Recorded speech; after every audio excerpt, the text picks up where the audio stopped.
Alright, this is my presentation on electrical safety.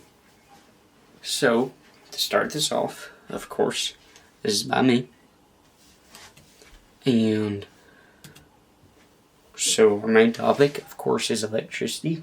And from there we'll kind of branch off and we'll just kind of go with the flow of things.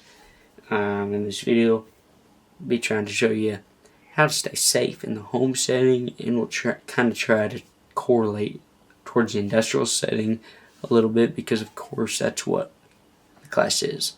So let's kick things off with our standard 15 amp American receptacle. So of course this is your 15 amp receptacle. One way to tell that is we're going to have one dash mark right there where you plug it in. It'll just be one. There won't be more than that. So later in the video I'll show you, and we'll see the different types of plugs that you'll find in a modern American house. So of course this plug is rated for 15 amps. Here's some killers that can hurt your plug, cause house fires and stuff like that. So we got a power strip. I use them. Everyone uses them. They're handy. I mean, who's to say they're not? But what you run into with these is you got 6 plugs on the power strip. You're trying to run 15 amps. They're all that. You might overload that. Hopefully your breaker works. If your breaker doesn't work, what you run into is overheating wires, overheating plugs. Hopefully your breaker trips and saves you. Another thing we got, extension cord. Who doesn't love a good extension cord? Very useful tool. Everyone uses them. You'll see there we got a 20 amp plug. How I know that? There's a dash mark that goes off to the side too. This because some 20 amp plugs have a little side. They're sideways on that left side there. So that's how we know that. What you run into there is we got all that wire that your electricity's running through. Your wires can get pretty warm. That's not good. We don't want wires to get warm. It's okay if they're a little warm, but when they get too warm, again, that's how you start fires. So, moving on to our next plugs. Our open wires.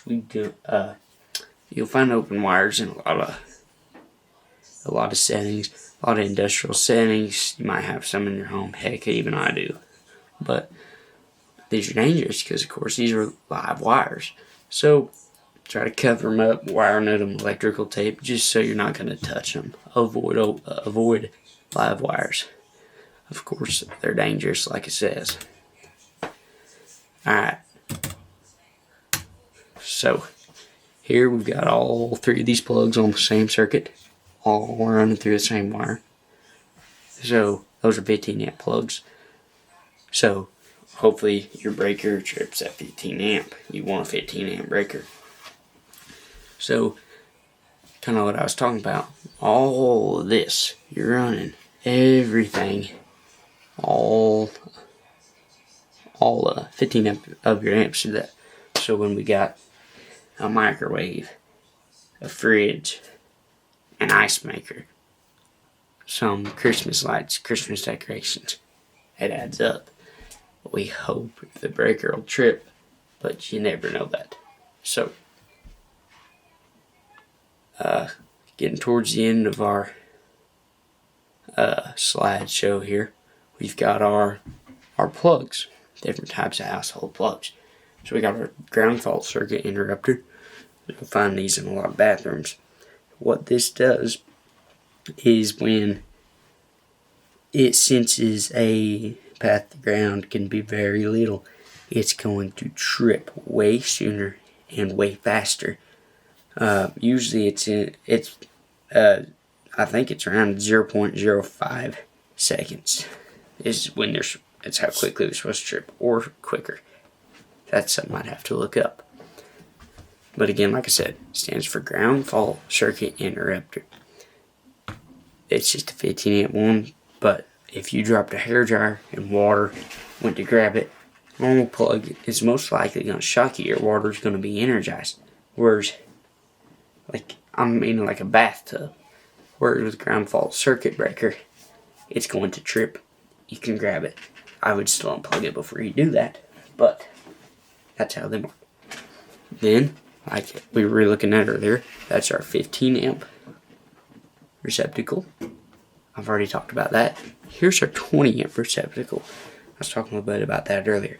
You'll also find these in a lot of houses, industrial settings. And more in an industrial setting would be one of these. This is a, that is your larger plug that's going to be for 240, 250 volts, give or take. So you'll usually find those on some smaller electric ovens or large refrigerators. That's going to handle more amperage, more volts than, as we'll say, this plug's going to. So, kind of wrapping up our presentation here.